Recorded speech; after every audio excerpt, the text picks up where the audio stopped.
ఇవన్నీ కలిపితే మీరు చూస్తే tariff increase 16,699, true up or fuel surcharge.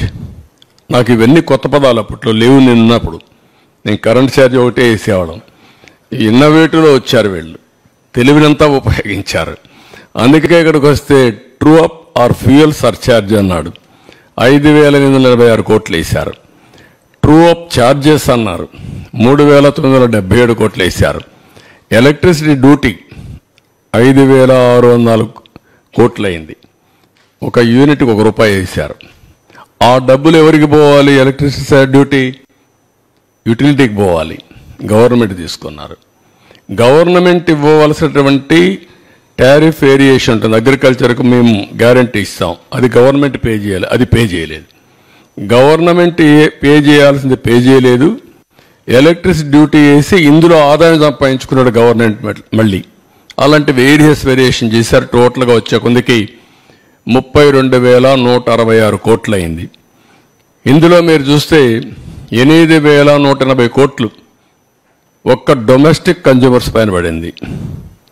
Average tariff domestic consumers మీరు చూస్తే ₹3.87 నుంచి ₹5.63 పెరిగింది. అంటే 45% డొమెస్టిక్ అంటే ఇంటికి వాడేవాళ్ళపైన కరెంట్ ఛార్జీలు పెరిగాయి. పూర్ కన్జ్యూమర్స్ ఎక్కువ సఫర్ అయ్యారు. పేదవాళ్ళ మీద భారం ఎక్కువ పడింది.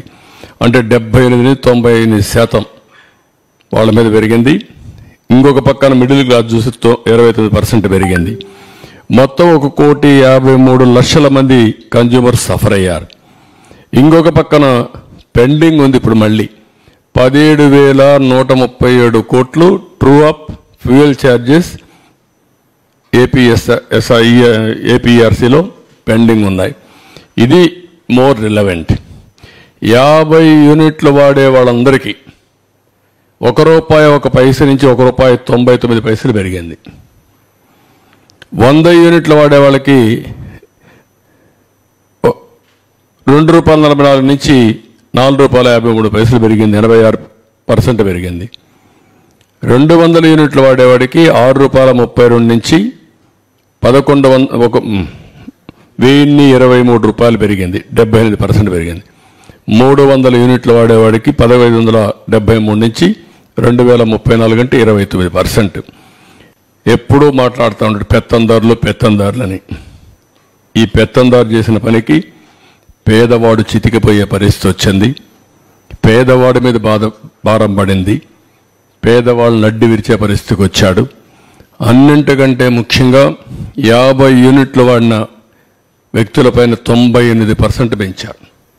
100% భారం మోపారు.